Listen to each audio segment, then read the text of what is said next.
umaga po, ang pinapabatid po ng inyong lingkod sa inyo mga kapatid. Una po sa ating mahal na Panginoon. May muling pinagkati po ng Panginoon upang tayo sa umaga pong ito ay muling magpuri at magluwalhati sa kanyang banal at malinis sa pangalan. At sa mga ating po mga pag-aawitan mo mula kaninang umaga, ay nawa po ay ating naramdaman yung presensya ng Panginoon, mga kapatid. Yung energy nyo po ba, mga kapatid, nararamdaman po ninyo kasama natin ang Panginoon? Mula po sa ating mga patuloy na pag-awit. Okay na siguro, ano po? Okay na? Ayan. Ang ating pong binasa ay mula po sa aklat ng Joel. Kapitulo 1:1 hanggang 4. Medyo kakaiba po ito, mga kapatid, dahil hindi po siya pangkaraniwan pong aklat na binabasa po natin na pinag-aaralan. Aklat po ng Joel, dahil po nasa serye po tayo ng minor prophets. Unulit po natin, mga kapatid, tinatawag po itong minor prophet, hindi po dahil sa kaunti ang kanyang kahalagahan, o mas magaling yung major prophet kaysa sa minor prophet, hindi po ganun. Tinatawag po itong minor prophet dahil sa kakauntian lang po ng kanilang sulat. At bagaman konti lang yung sulat nila, ay napakalaki pa rin ang gusto nilang sabihin at ipabatid sa mga bayan ng Israel hanggang po sa panahon ngayon. So, minor prophet po natin ngayon ay si Joel. Kadalasan po, mga kapatid, pag ako po nagbibigay ng pag-aaral o mensahe na may kinalaman po sa aklat, nagbibigay po tayo ng background po kung sino yung sulat, di ba? Halimbawa po ngayon, si Joel. Wala po tayong background tungkol kay Joel. Wala po. Ilan po meron tayo sa kanya, yung pangalan niya, at siya'y anak ni Pethuel. Wala na pong ibang nabanggit po sa Biblia kung sino po si Joel. Pero po, sa kaparaanan ng kanyang pagsusulat, ang malalaman natin po sa kanya, kailan kaya itong isinulat.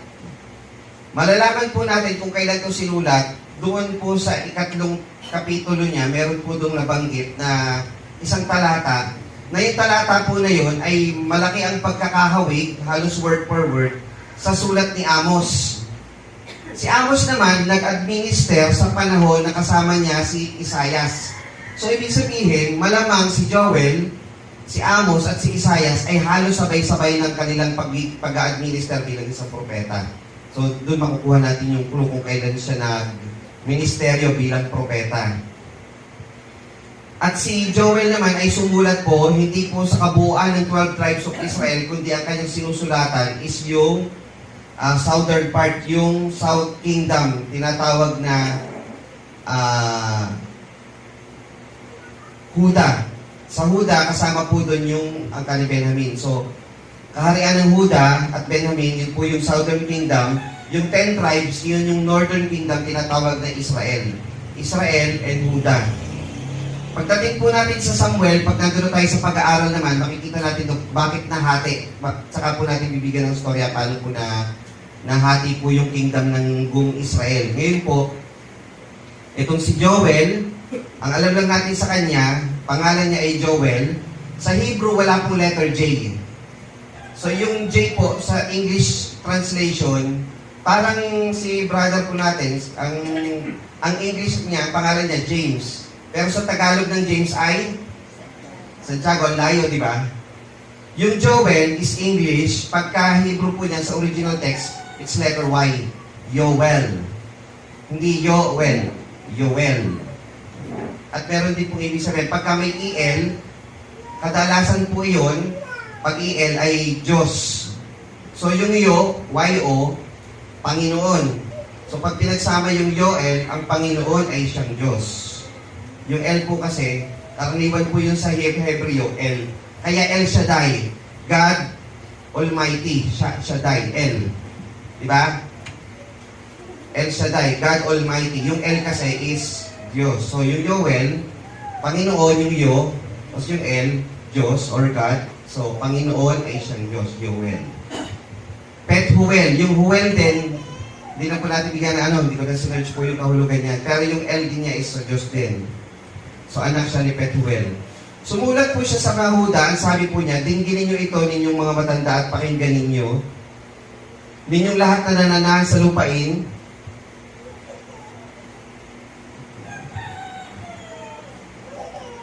ninyong nananahan sa lupain,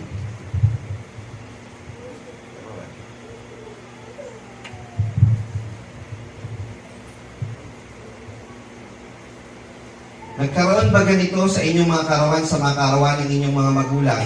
Meron po siyang sinasabi tungkol dito sa Huda na tanong, may nangyari na bang kagaya nito ninyong mga karawan sa inyong mga karawan o sa karawan ng inyong mga magulang? Saysayin ninyo sa inyong mga anak at saysayin ng inyong mga anak sa kanilang mga anak at ang kanilang mga anak sa susunod na lahi. Ito po yung tanong. Ang iniwan ng tipaklong ay kinain ng balang. At ang iniwan ng balang ay kinain ng uod. At ang iniwan ng uod ay kinain ng kuliglig. May nangyari na bang ganito sa inyo o sa inyong mga magulang? Bro, bakit parang lalim yata masyado? Ang ibig sabihin nun, ba't ganun? So yun po yung natin, kabuuan po na magiging mensahe natin. At sa kabila naman po, na batayan, 12:13, gayon may sabi ng Panginoon, magsipalumbalik kayo sa akin ng inyong buong puso na may pag-aayuno at may pananangis at may pananambitan. At papagdalamhatiin ninyo ang inyong puso at hindi ang mga damit ng inyong hapakin. At kayo'y magsipalumbalik sa Panginoon inyong Diyos sapagkat siya'y maawain at puspos ng kahabagan, banay sa pagkagalit at sagan sa kagandahang loob at nagsisisi siya sa kasamaan. Ang ating pong mensahe po sa umagang ito may pamagat po na Aklat ni Joel. Ang tema po natin, mga aral sa Aklat ni Joel. Ito po yung ating paksang batayan na kinuha. Linya po ng panahon, ito po yung makikita natin kung kailan po ito naganap. Sabi po doon sa 3:16 ng Joel, at ang Panginooy aangal mula sa Sion at palalakasin ang kanyang tinig mula sa Jerusalem. Pag binasa niyo yung Amos 1:2, sabi doon, at kanyang sinabi, ang Panginoon ay aangal mula sa Sion at sisigaw ang kanyang tinig mula sa Jerusalem. Halos pareho po yung nakasulat. Halos pareho kasi sila ng si Joel at si Amos at si Isaias. Meron din si Isaias nito. Halos pareho sabay-sabay sila nagministeryo. At isang kanilang sinasabi, dadating daw ang araw ng Panginoon daw ay maglalakas ng kanyang tinig mula sa Jerusalem. Bakit ko po binabasa ito mga kapatid? Babalikan po natin ito sa dulo mamaya. Ang ating pong ginagawa po kasi ngayon is per book. Kung kayo po dumalo ng Miyerkules, binigyan ko po kayo ng sample ng per chapter po na klase ng pagpaksa. Sino po yung nandito ng Miyerkules? Yung ang topic natin tungkol dun sa unang Samuel, dun si David, nagpunta sa kuweba, nagpunta din dun si Saul. Isang buong chapter yon, tapos tinalakay natin. Yun yung mangyayari pag nag-per chapter na tayo, ganong klase po ng mga aralin na mangyayari sa atin. Ngayon po, kukunin natin per book muna. So, dadating panahon, magiging per chapter po tayo. Sabi ng Panginoon, na dumating kay Joel yung salita at sinabi ni Joel, may nangyari na bang ganito? Ang iniwan ng tipaklong ay kinain ng balang, at ang iniwan ng balang ay kinain ng uod, at ang iniwan ng uod ay kinain ng kuliglig. Bago po natin alamin po yung sinabi niya na yun, bakit niya tinatanong yung Israel, yung Huda, kung ano yun, tingnan muna natin po yung preview po ng aklat. Ito po ay aklat ni Joel, may 3 kapitulo, 73 na talata. Ang sumulat po ay, pasensya na po di ko nailagay, ang sumulat po dito ay si Propeta Joel. Ang tema po nito, ang araw ng Panginoon, ang pagtawag sa pagsisisi. Kanina po sa pag-aaral, nabanggit yung daang maluwag sa daang makipot. Alam niyo po mga kapatid, bakit makipot po yung daan sa kaligtasan? Alam niyo po bakit? Kasi po, sabi dun sa 4:12 ng gawa, sapagkat walang pangalang binigay sa tao na sukat nating ikaligtas. Ano pong pangalan yun? Pangalang Jesucristo. Ang dami pong mga, ito ang mga sumulat, Propeta Joel po yan, hindi ko na lang po naisulat na maayos. Akala kasi ng karaniwan na tao, basta ikaw ay miyembro ng isang church, any church man yan, ang daan yan papuntang salvation o kaligtasan. Kahit pa sino sinasambay mo, kahit hindi si Jesus Christ, basta member ka ng isang church, mabuti kang tao, ano pa, wala kang niyayapakang kapwa, masunurin ka sa batas at sa iyong magulang at sa iyong pamayanan, maliligtas ka. Hindi po gano'n. Ibig sabihin, pagka gano'n, malawak ang daan papunta sa kaligtasan. Pag sinabing makipot, mga kapatid, sa pangalan lang ng Panginoon ng kaligtasan, sa pangalan ng tunay na Diyos. Ibig sabihin, pag wala ka dito, wala yung kaligtasan mo. Iisa lang kasi po kasi magliligtas ang Panginoong Jesucristo eh. Ngayon, pag nalaman mo kung sino yun, dadating daw yung araw ng Panginoon na ito na magliligtas at tatawag siya para sa mga tao ng pagsisisi. Yun po yung tema ng Aklat ng Joel. Pag binasa po natin yung Aklat ng Joel, pinatutunayan po nito yung ating pag-aaral kanina, na ang kaligtasan, makipot lamang po yung daan, narrow. So pag sinabihan tayo mga kapatid sa church natin, na pinagsasama-samaan, napaka-narrow-minded nyo, hindi kayo mga open-minded. Sasagutin natin sila, thank you, totoo po. Narrow-minded tayo kasi ito lang po makipot kasi daan patungo sa kaligtasan ito lang talaga yung daan, wala nang iba. Sila na sa sobrang open-minded nila, kahit ano gawin nila pwede. Hindi po gano'n ang Biblia. Ano po ang buod ng aklat? So yun natin ang buod ng aklat, mga kapatid, darating daw yung araw ng Panginoon at bago dumating yung araw ng Panginoon, tumatawag na siya ngayon ng pagsisisi sa mga tao pang magsisi sa kanilang kasalanan. Yun po yung buod ng aklat. Nilalaman ng bawat kapitulo, babasahin po natin ngayon at mga aral na nilalaman po noon at kaugnayan po nito sa panahong Kristiyano.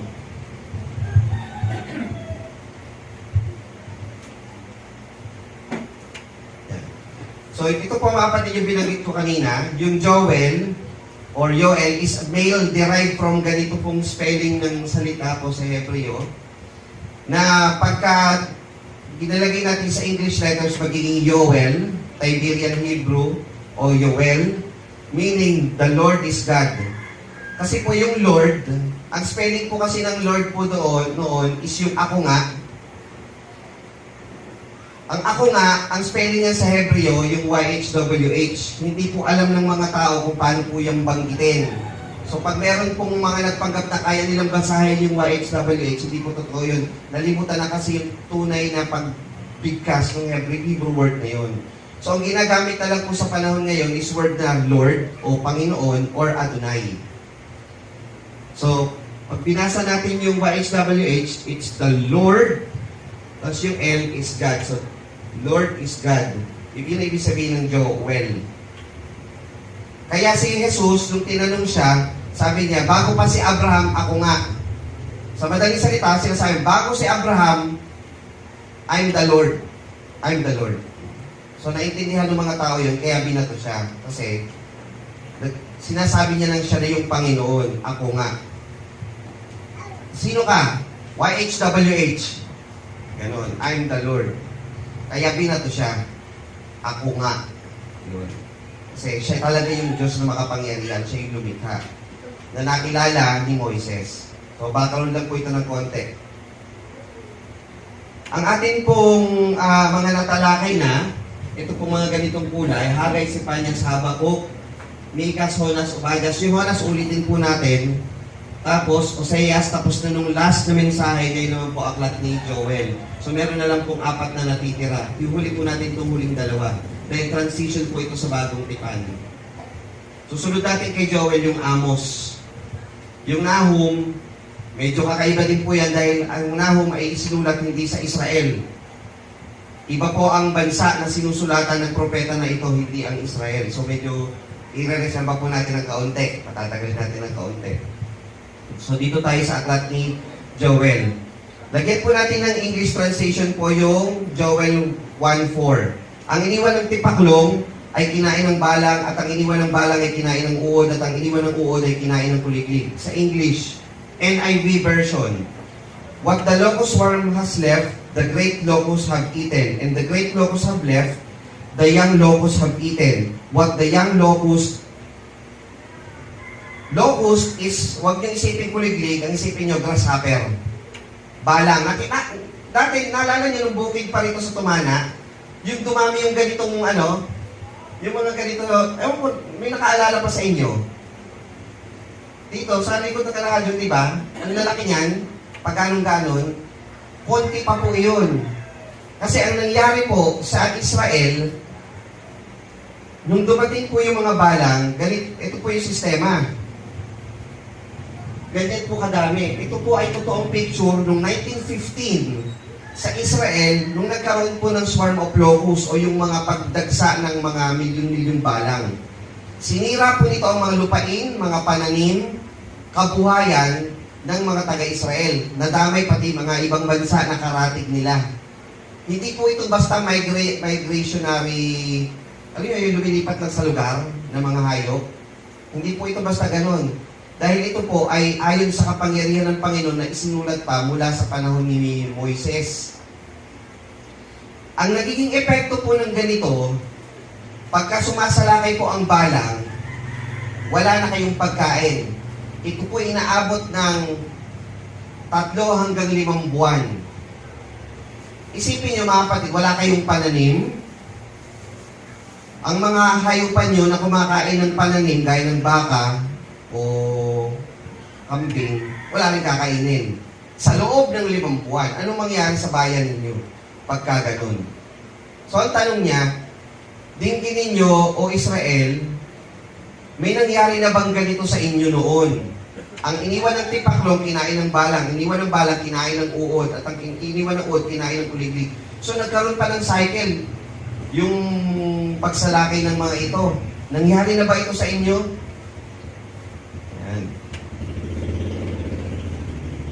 Ano po ang epekto nito? Sinabihan po ngayon, yung mga matatanda, sabi, dinggin nyo ito ninyong mga matatanda at pakinggan ninyong lahat na nananahan sa lupain.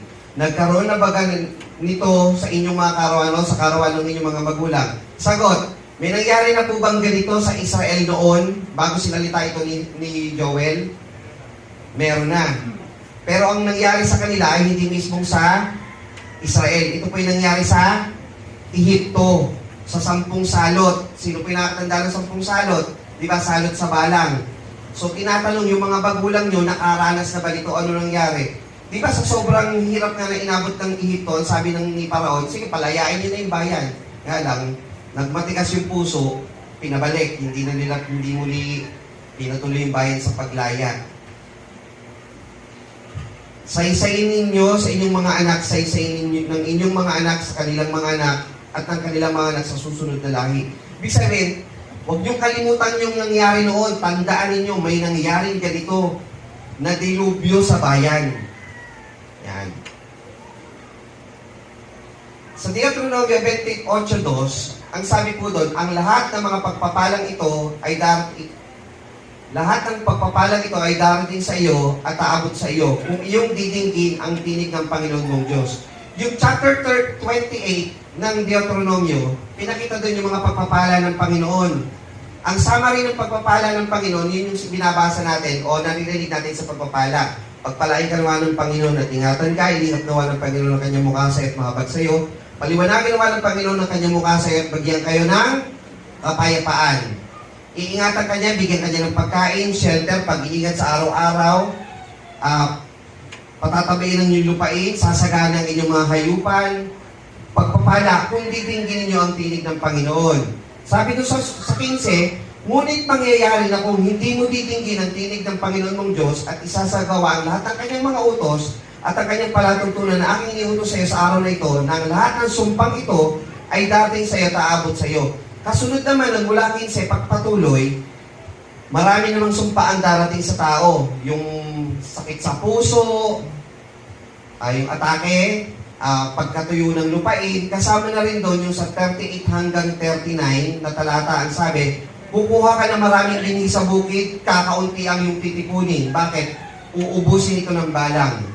Ikaw ay mag-uubasan at iyong alagaan, ngunit hindi ka iinom ng alak, ni mamimitas ng ubas sapagkat kinain niya ng uod ng balang.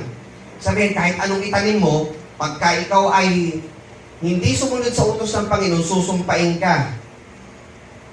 Ultimong, pag nagtanim ka sa bukid, marami kang itatanim pero konti ang titipunin mo.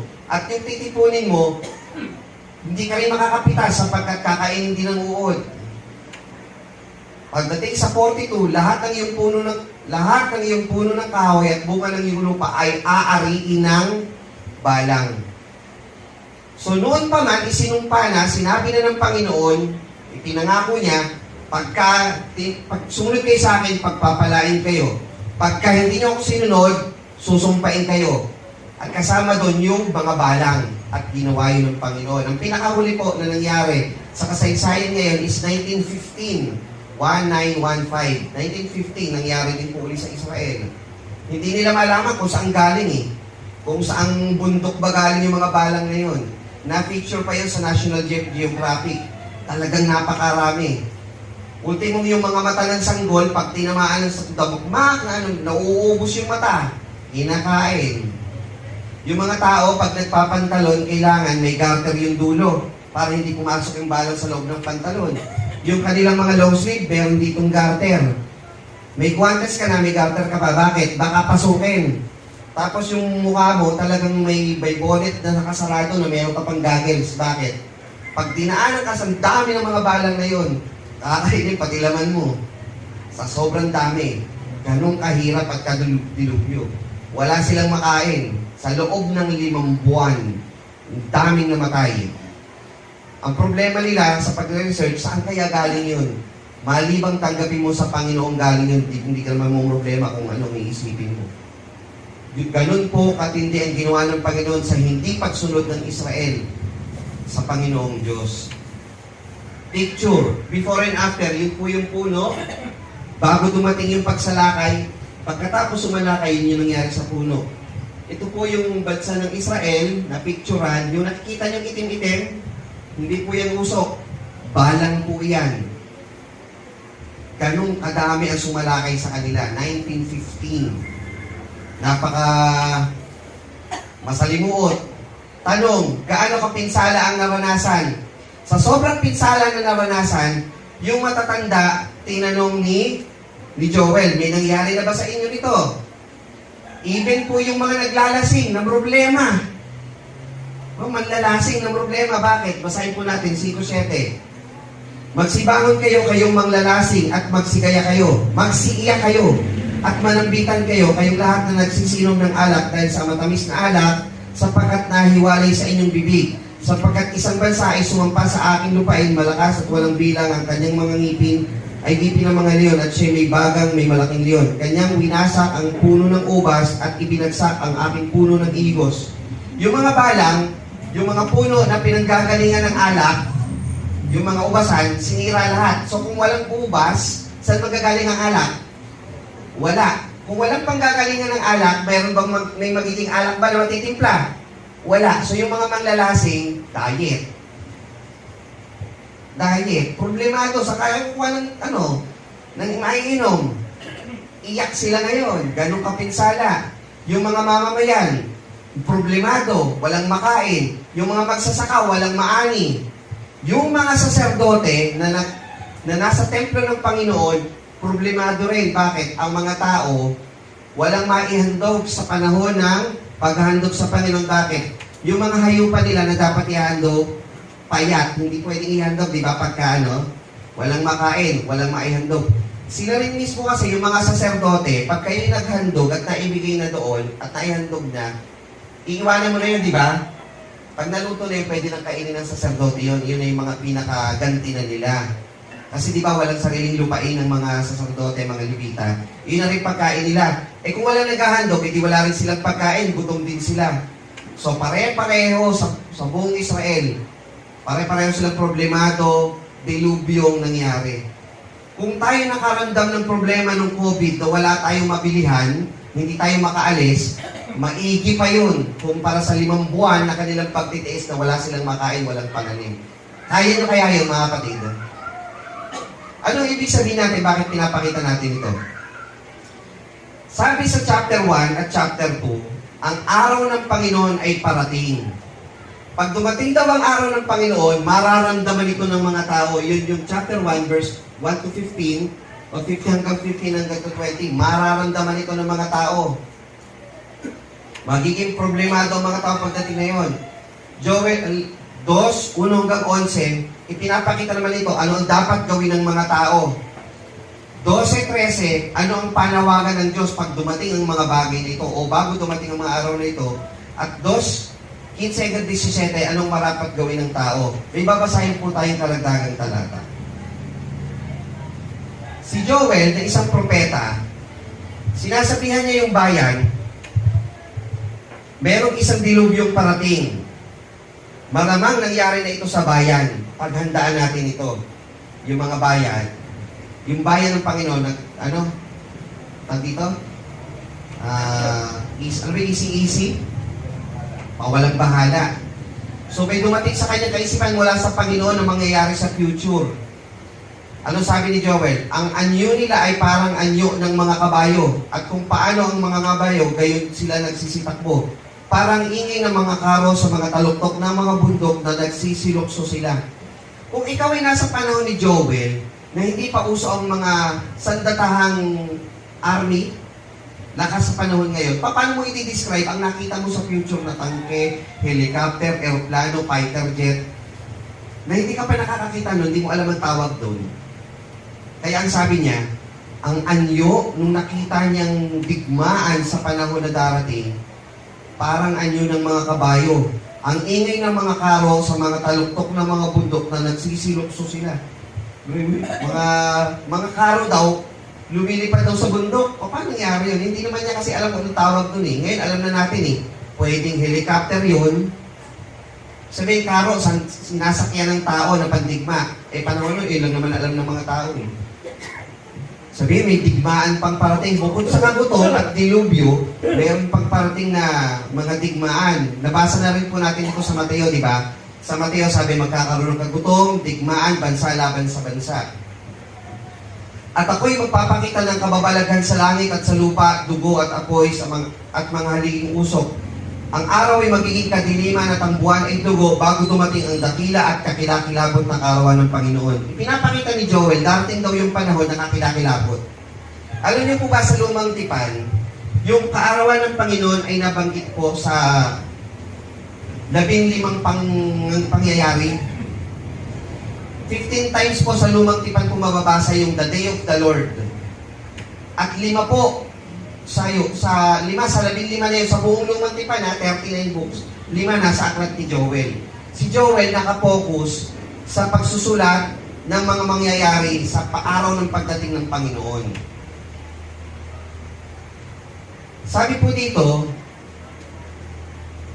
25 hanggang 26, at aking isasauli sa inyo ang mga taon na kinain ng balang, uod at ng kuliglig, at ng mga tipaklong na siyang aking malaking hukbo na aking sinubos sa gitna ninyo. At kayo magsisikain sa gana at mga bubusog at inyong pupurihin ang pangalan ng Panginoon ninyong Diyos na gumawa ng kababalagan sa inyo at ang bayan na hindi mapapahiya kailanman. Bagaman may inihula si Joel na dilubyo, gawa ng pagsalakay ng balang, may inihula siya na darating na panahon ng digmaan. Mayroon din namang inihula siya na sabi, dadating daw ang panahon na isasauli daw ng Panginoon sa inyo yung mga panahon na nawala sa inyong kasaganaan. Kumbaga may bawi. Isasauli sa inyo ng Panginoon yung mga taon na kinain ng balang. So kung dati kayo'y kumain, wala kayong nakain dito, at kayo'y magsisikain sa gana at mga bubusog at inyong pupuri ng pangalan ng Panginoon. Meron daw darating na ganong panahon. Tanong natin, kailan kaya ito mangyayari? Sabi ng Panginoon kasi, pinagsisisihan niya yung mga tao kasi, gumawa ng kasalanan, pinarusahan niya eh. Ano ang magbibigay ng desisyon sa Panginoon? Bakit gagawa niya na ng kabutihan yung bayan? Ano yung turning point? Nanawagan kasi ang Panginoon sa 2:12 hanggang 13. Ang sabi niya,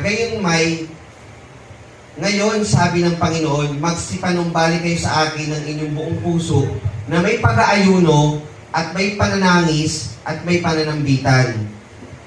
Ang sabi ng Panginoon, manumbalik kayo. Kung hindi kayo manunumbalik, itutuloy ng Panginoon yung dilubyo, yung mga digmaan, mamamatay kayo for short sa kahirapan. Kaya manumbalik kayo sa Panginoon. Parang sa panahon natin ngayon, di ba? Ano po ang turo ng mga pastor at mga ngaral natin? Mga kapatid, darating ang araw ng paghuhukom. Sino sa inyo ang gusto sa impyerno? Manatili kayo sa inyong kasalanan. Sino sa inyo ang gusto manatili sa kasalanan? Huwag kayong manumbalik sa Panginoon. Ngunit sino sa inyo ang gustong maligtas at makarating sa paraiso? Kasama ng Panginoon, mangagsisi kayo at mangagbautismo ang bawat isa sa inyo. Di ba? Ganun ang pangaral. Ganun din po dito. Sabi ni Joel, ayon sa sinabi sa kanya ng Panginoon, magsipanumbalik kayo sa akin ng inyong buong puso, ng may pag-aayuno. Ngayon, eto yung tanong. Ang mga tao, pag nanunumbalik sa Panginoon, ano ginagawa? Gumagawa sila ng heavenly fasting o heavenly diet. Pag-aayuno. Pag sinabing pag-aayuno, anong ibig sabihin para sa kanila ng pag-aayuno? Hindi kakain. Papakahirap ng katawan. Dinudumihan yung sarili. Pagdating po dito sa susunod na talata, at papagdalamhatiin ninyo ang inyong puso at hindi ang mga damit ng inyong hapakin. Ginagawa kasi ng mga tao, pag sila ay nag-aayuno o gustong manumbalik sa Panginoon, hindi kumakain, napapahirapan ng katawan, nagsusuot ng ganito, kung ano-ano madumi, sabi ng Panginoon, hindi iyan ang pag-aayuno na dapat ninyong gawin. Ang dapat ninyong gawin, pagdalamhatiin ninyo ang inyong puso. Bakit ba dapat puso ang magdalamhati? Hindi yung panlabas. Ang sabi po doon sa isang talata, hindi ang mga damit ng inyong hapakin. Unang Samuel 16:7. Ngunit sinabi ng Panginoon kay Samuel, huwag mong tingnan ang kanyang mukha o ang taas ng kanyang kataasan sapagkat aking itinapoy siya. Sapagkat hindi tumitingin ang Panginoon na gaya ng pagtingin ng tao, sapagkat ang tao ay tumitingin sa mukha, ngunit ang Panginoon ay tumitingin sa puso.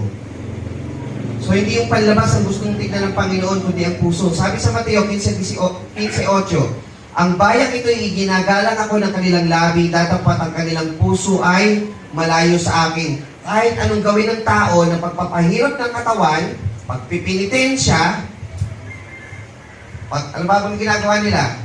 Di ba? Kung ano-ano ginagawa, pag-aayuno daw yon. Puso naman nila ay malayo sa Panginoon. Anong dapat gawin? Yung puso ang dapat mong baguhin. Puso ang iyong ilapit sa Panginoon. Sino nakakalam kung siya'y magbalik loob at magsisi at mag-iwan ng isang pagpapala sa likuran niya, ng handog ng harina o ng inuming handog sa Panginoon ng Diyos? Hipa ninyo ang pakakaksasyon, magsipangilin kayo ng isang ayuno, magsitawag kayo ng isang takdang kapulungan. Tipunin niyo ang bayan, banalin ang kapisanan, pisanin ng matatanda, tipunin ng mga bata, at yaong mga pasusuhin, lumabas ang bagong kasal na lalaki sa kanyang silid at ang bagong kasal na babae sa kanyang silid. Ano ibig sabihin? Pag mag-aayuno, mga kapatid, huwag ikaw lang. Tipunin ninyo ang bayan, banalin ang kapisanan. Ano ibig sabihin ng banalin ang kapisanan? Ang ibig sabihin ng banal, magiging iba kayo sa kung sino sila. Banalin. Kung sila itong ginagawa, iba tayo. Ang sabihin ng banal, iba. Iba. Hindi ka pareho nila. Kung sila'y sumasamba sa Diyos-Diyosan, tayo sumasamba sa tunay na Diyos. Yun yung banal. Kung sa kanila, ang pagsamba nila ay ayon sa paningin, ang pagsamba natin ay ayon sa puso. Banal. Tipunin ninyo ang bayan, banalin ang kapisanan, pisanin ang mga matatanda, tipunin ang mga bata. Ibig sabihin, iparating sa lahat ng tao na kailangan lahat tayo magbago sa paningin ng Panginoon. Isaiah 58:5-6. Iyan baga ang ayuno na aking pinili, ang araw na pagpapagdalamhatiin ng tao ang kanyang kaluluwa. Ang iyo ko ang kanyang ulo na parang yantok at maglatag ng magaspang na kayo at abo sa ilalim niya. Iyo bang tatawagin ito na ayuno at kalugod-lugod sa araw ng Panginoon? Hindi baga ito ang ayuno na aking pinili. Ano daw ang ayuno na pinili ng Panginoon? Kalagin ang tali ng kasamaan, pagaanin ang pasan at papaging layain ang napipigati at alisin ang lahat ng atang. Sabihin, Ang tunay na pag-aayuno, iwanan mo yung kasalanan, makipagtipon ka kasama ng bayan ng Diyos, purihin ninyo ang Panginoon bilang naiibang bayan sa ibang bayan. Yan ang tunay po na pagpabalik loob sa Panginoon. Na kung hindi nyo ito gagawin, pagdating ng araw ng Panginoon, kung naranasan ninyo yung dilubyo noon, daranasin nyo rin yan ngayon kung hindi kayo magsisipanumbalik sa Panginoon. Nakukuha nyo na po yung istorya ng Joel. Pinaparating sa kanila, may nangyaring dilubyo noon, kayo mismo, makasasagot. Kahit tayo ngayon sa panahon sa kupang, masakit ba o mahirap yung naranasan nila? Mahirap. Gusto nyo ba yun? Ayaw nyo. So tayo, magsipanumbalik tayo sa Panginoon. Gawin natin ang tamang pag-aayuno. Ano yung tamang pag-aayuno? Tamang pagbabalik loob sa Panginoon, pag-alis sa kasalanan, pag-aanin ng pasan, tanggalin yung tali ng kasamaan, palayain ang napipigati, alisin ang mga atang. 28-29. Pag nangyari daw yun, ano ang hula ng Panginoon? At mangyari pagkatapos na ibubuhos ko ang aking espiritu sa lahat ng laman. At ang inyong mga anak na lalaki at mga babae, mga nguhula, at ang inyong mga matanda ay magsisipanaginip ng mga panaginip. Ang inyong mga binata ay makakakita ng pangitain. At ang mga lingkod na lalaki at babae man ay ibubuhos ko sa mga araw na iyon ng aking espiritu. Ibig sabihin, pag nagsipanbalik kayo sa Panginoon, ang espiritu ng Panginoon magpo-flow sa inyo, dadating sa inyo. 32. At mangyayari na ang sino mang tumawag sa pangalan ng Panginoon ay maliligtas. Sapagkat sa bundok ng Sion at sa Jerusalem, doroon yung nakatanan, gaya ng sinabi ng Panginoon at sa nalabi ng ayaong mga tinatawag ng Panginoon. At sa Jerusalem, doon daw mag-uumpisa. So, inihula na. Ang sabi po, at mangyayari sa araw na yaon, ang tumawag sa pangalan ng Panginoon maliligtas. Tumawag na po ba kayo mga kapatid sa pangalan ng Panginoon? Maliligtas po ba tayo mga kapatid? Amen. Maging proud po kayo doon. Hindi po kasi lahat maliligtas. Dahil po sinabi, malawak ang daan patungo sa pagkapahamak o kapahamakan. Makitid ang daan patungo sa kaligtasan, sa tunay na Diyos. So, yung tumatawag lamang ng tunay, nag-aayuno ng tunay, nagbabalik loob sa Panginoon ng tamang paraan, yun lamang po yung maliligtas. Sa bagong tipan, sabi po dun sa Gawa 17, at 2:17, mangyari sa huling araw, sabi ng Diyos, na ibubuhos ko ang aking espiritu sa lahat ng laman. So itong si Pedro, humahalaw po siya ng isang context ng aklat mula sa aklat ng Joel. Si Pedro po ang nagsasalita rito eh. Sulat po ito ni Lucas, nung nagsasalita si Pedro, isinusulat ni Lucas ngayon. Sabi niya, at mangyari sa huling araw, sabi ng Diyos, na ibubuhos ko ang aking espiritu sa lahat ng laman. At inyong mga anak na lalaki at mga babae, mga uhula, at ang inyong mga binata ay makakita ng mga pangitain, at ang inyong mga matanda ay magsisipanaginip ng mga panaginip. Diba? Yun yung nasa Joel. Oo, at ang aking lingkod na lalaki at ang mga lingkod na babae sa araw na yon ay ibubuhos ko ang aking espiritu at magsisipanghula sila. Tama po ba mga kapatid, kayo nagsisipanghula na sa panahon ngayon? Dahil po ang Biblia ay aklat ng hula. Pag sinasabi ninyo sa inyong kausap, darating ang araw ng Panginoon, hula kasi yun eh. Darating yun sa future, darating ang araw ng Panginoon. So binabasa mo aklat ng hula. Sabi po doon sa Apokalipsis 1:3, mapalad ang bumabasa at nakikinig at ang tumutupad sa mga nasusulat doon. Yun po yung aklat ng hula. 19:21, at magpapakita ako ng kababalaghan sa langit sa itaas at mga tanda sa lupa sa ibaba, dugo at apoy at singaw ng usok. Ang araw ay magiging kadiliman at ang buwan ay dugo bago dumating ang araw ng Panginoon. Yaon ang araw na dakila at tangi. So tama po ba yung binabasa ni Pedro ayon sa nakasulat ni Joel? Application po ito sa bagong tipan. At mangyayari na ang sino mang tumawag sa pangalan ng Panginoon ay maliligtas. Sinesermonan ni Pedro yung bayan. Kaya yung mga bayan sabi, ano ang gagawin namin? Kaya doon sa 38, ang sabi ni Pedro, mangagsisi kayo at mangagbautismo ang bawat isa sa inyo. So, isang tawag sa pagsisisi sa mga tao. Kung gusto nyo maligtas, mangagsisi kayo at mangagbautismo. Nangyari po yun sa gawa. Ngayon, natupad din po ito sa Roma.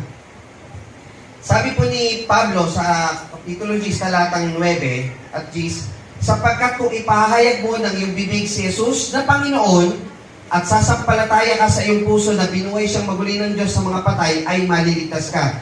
Sapagkat ang taong nananampalataya ng puso sa ikatutuwid at ginagawa sa magitan ng bibig ang pagpapahayag sa ikaliligtas. Sapagkat sinasabi ng kasulatan, ang lahat ng sa kanya'y nagsisampalataya ay hindi mapapahiya, sapagkat ang lahat ng nagsisitawag sa pangalan ng Panginoon ay maliligtas. So hinahalaw din ni Pedro, hinahalaw din ni Pablo, yung sinulat ni Joel, na kung sino man ang tumawag sa pangalan ng Panginoon maliligtas.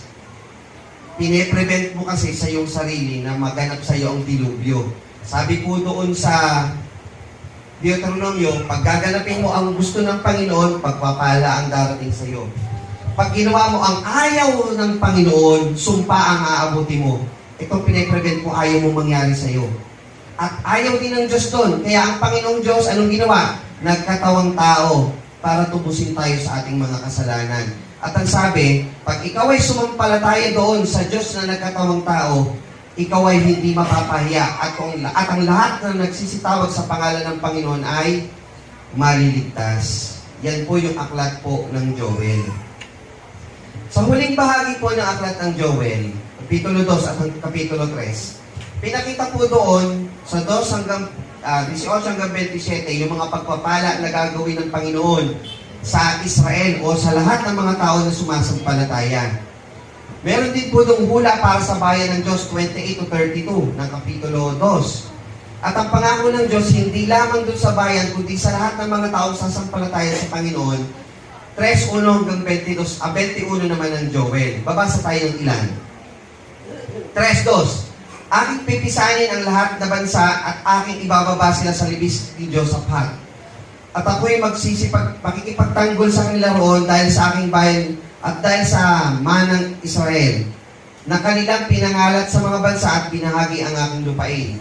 Ang Israel, dahil sa kanilang kapabayaan sa utos ng Panginoon at sa kalooban ng Diyos, naikalat sila. Sila ay naging alipin ng iba't ibang bansa. Ang sabi ng Panginoon, pipisanin sila.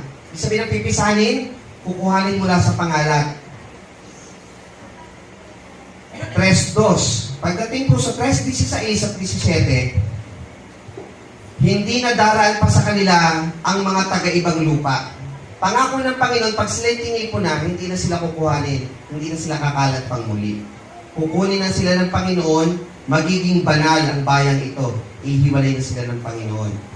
Dadating daw ang Panginoon, ang araw ng Panginoon sa ating buhay, mga kapatid. Tayo po ba, sa lokal ng Kupang at iba't iba pong mga local church ng Church of Christ out in Jerusalem, isang lugar ba ang pinanggalingan natin?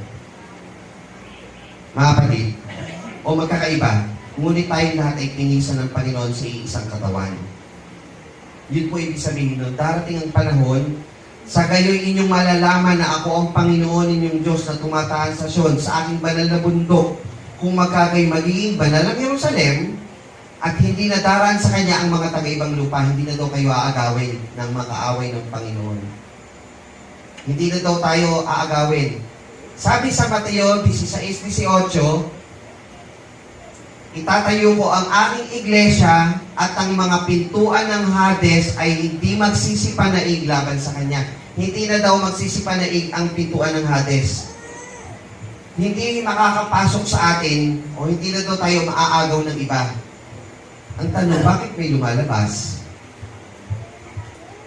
Sabi ng Diyos, hindi ka maaagaw, pero ikaw, huwag kang lumayo.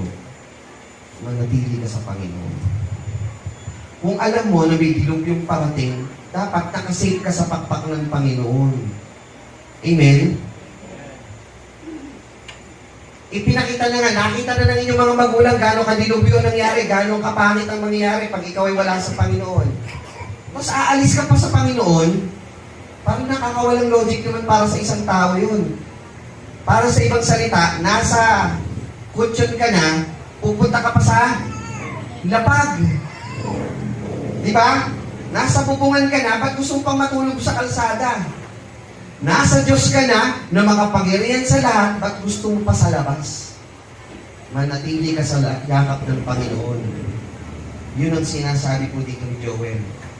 Ayon po sa kanyang hula. Yun ang sinasabi ng Panginoon na sinabi niya kay Joel na isinulat niya. Hindi lamang po sa Huda, kundi sa lahat ng mga tao nais manampalataya sa Panginoon.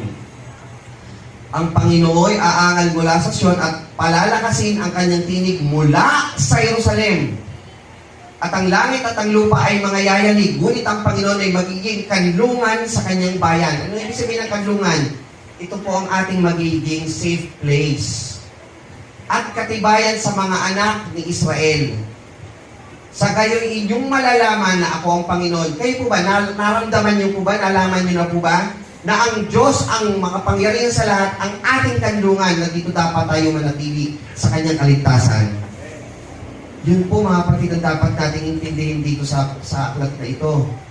Na sinasabi sa panulat ni Joel, dadating ang panahon, lahat po ng mga tao iimbitahan para magsisi, manumbalik sa Panginoon. At sa mga nanumbalik, mararamdaman niyo po na ang Panginoon ang ating kanlungan. Siya po ang ating katibayan. At hindi na tayo mapapahama, kundi tayo po ay magkakaroon ng kaligtasan. Sa Kapitulo 1, ipinakita po rito yung kaparusahang mangyayari sa hindi pagsunod sa kalooban ng Diyos. Sa Kapitulo 2, ipinakita ang panawagan ng Diyos at ang mangyayari sa tao kung iiwan ang kasalanan, magsisisi at manunumbalik sa Diyos. Sa Kapitulo 3, ipinakita ang gagawin ng Diyos sa Israel at ang igagawad na pagpapala sa mga tao na hihiwalay sa kasalanan at kasamaan ng lakad at magbabalik sa paglilingkod sa Panginoon. Yan naman po yung Kapitulo 3 ng Joel. So yun po yung summary ng aklat po ng Joel. Totoo lang po mga kapatid, napaka simple po ng aklat na ito kung iisipin. Sinasabi lang naman ng mga aklat na ito, may kaparusang darating. Pag nanatili ka sa kasalanan mo, may parusang darating. Pag ikaw ay umalis sa iyong kasalanan at sa iyong kasamaan, nagbalik ka sa Panginoon, kaligtasan ang darating sa iyong buhay. Di ba madaling intindihin? Yun po ang nilalaman ng 3 kapitulo ng aklat ng Joel. Pero ang nais kong iparating nito, ang kaibahan ng aklat na ito, ipinapaalala ni Joel sa kanyang panulat yung nangyari. Ang salita ng Panginoon ay dumating kay Joel, dingginin ninyo ito ninyong mga matatanda. Pakinggan ninyong lahat ng nananahan sa lupain. Nagkaroon na ba ganito sa inyong karawan o sa karawan ng inyong mga magulang? Sa inyo, sa inyong mga anak, kayo mga kapatid, inaaral niyo ba sa inyong mga anak, anak, dapat tayo maging mananampalataya dahil masama mapunta sa impyerno. Inaaral niyo po ba sa inyong mga anak upang ng kanilang mga anak sa susunod na lahi, upang yung anak niyo naman ituro naman sa kanilang magiging anak. Ang iniwan ng tipaklong ay kinain ng balang. So pag dumating daw yung balang, yung lupain, inubos nun. Yung naiwan nito, kinain naman ng mga uod. Yung naiwan ng uod, kinain naman ng kuliglig. Kahit anong stage ka abutin dun, masama yun. Wala kang pagpipilian. Dito na lang ako sa kinain na lang ng kuliglig, siguro patapos na yun. Hindi po yun ang ibig sabihin nun. Ang ibig sabihin nun, alalahanin nyo, yung nangyari nun, napakasama. At kung napakasama nun, mas masama ang mangyayari sa impyerno. Na hindi natatapos yung cycle ng sakit ng katawan, yung init na iyong mararamdaman, yung parusa ng Panginoon na walang hanggan, daranasin mo pagka hindi ka umalis sa kasalanan mo. Kaya nga po, ang sabi po ng Panginoon, sa huling talata, gayon may sabi ng Panginoon, magsipanumbalik kayo sa akin ng inyong buong puso na may pag-aayuno at may pananangis at may pananambitan at papagdalamhatingin ninyo ang inyong puso at hindi ang mga damit ng inyong hapakin. Kasi ang Panginoon may katangian. Ano katangian ng Panginoon? Ang Panginoong Diyos sapagkat siya'y maawain. Ang Diyos maawain, mga kapatid. Amen. kahit gaano kabigat ang ating kasalanan, patatawarin tayo ng Panginoon basta tayo ay tuwiran, sinserong magbalik loob sa Kanya. Ang Diyos, bukod sa siya'y maawain, puspos ng kahabagan. Naalala niyo yung alibugang anak, kinahabagan ng Panginoon. Ganyan din tayo mga kapatid. Banayad sa pagkagalit.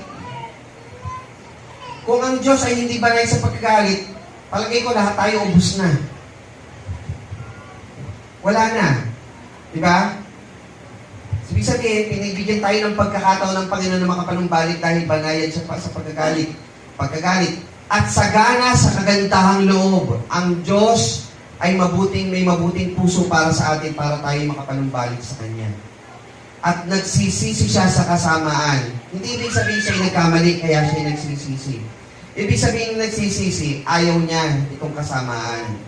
Ang gusto ng Panginoon, yung tao manumbalik sa Kanya. Yun po kasi ang karakter ng Diyos. Maawain, mahabagin, banayad sa pagkagalit, sagana sa kagandahang loob. Mapalad tayo at nakilala natin ang Panginoon. At kung tayo ay mapalad, at tayo ay tumatanggap sa ating puso na mapalad tayo, nakilala natin yung tunay na Diyos, wag tayo magpawalang bahala. Pangalawa, wag nating sayangin yung ating tunay na pagkakilala sa ating Panginoon. Tayo po ba mga kapatid? Tunay po ba yung ating pagkakilala? Marami na pong mga ngaral ang namatay o namahinga o nangatulog na sila po ay namatay sa tamang pagkakilala sa tunay na Diyos. At sila'y sumampalataya na ang kanilang sinampalatayanan ay ang tunay na Diyos, na ito'y magbabangon sa kanila pagdating ng panahon. Nawa po, nakita natin ang kanilang katapangan. Nakita natin ang kanilang pananampalataya. Nakita natin mga kapatid na tayo rin mismo ay sumasampalataya sa isang tunay na Diyos at hanggang tayo mamatay, tayo ay nasa piling natin Panginoong Hesus. Hindi po tayo mahihiya na tanggapin ang katotohanan na ang Diyos namatay sa ating mga kasalanan at Diyos ay mabuti sa bawat isa sa atin. Tayo rin po ay maging mabuti at maging banal at kaaya-aya sa harap ng Panginoon. Walang alis, walang lalabas, lahat ay mananatili sa pananampalataya sa ating mahal na Panginoon. Amen? Yan po ang ating magiging katatagan ng ating pananampalataya. Huwag po natin sasayangin ang ating tamang pagkakilala at kaligtasang ipinagkaloob ng Panginoon. Kaya po siya namatay para sa atin upang tubusin ang ating mga kasalanan.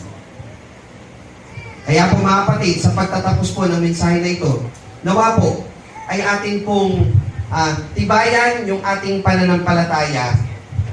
Tibayan po na huwag tayong manangan sa sasabihin ng mas maraming tao.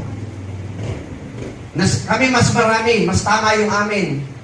Hindi po. Ang tunay na batayan ay ang tunay na Diyos. Tunay na aral na itinuturo ng tunay na Diyos. Sapagat tunay po ang ating sinasampalatayanan na ayon po sa banal na kasulatan. Maging matapang po tayo mga kapatid, sapagkat tapat po ang nangako sa bawat isa sa atin. Kung siya'y nangako na tayo kanyang ililigtas niya tayo. Kung siya'y nangako na kung tayo susunod sa kanyang kalooban, bibigyan niya tayo ng pagpapala at pag-iingat na kakailanganin natin upang tayo manatili sa kanyang pag-ibig. Muli, isang magandang umaga po. Muli ang ating pong pinararating sa bawat sa atin. Purihin ang ating mahal na Panginoon sa mensahe po ng ating natin. Tayo po ay sama-samang tuminig. Awitin po natin ang tinapay ng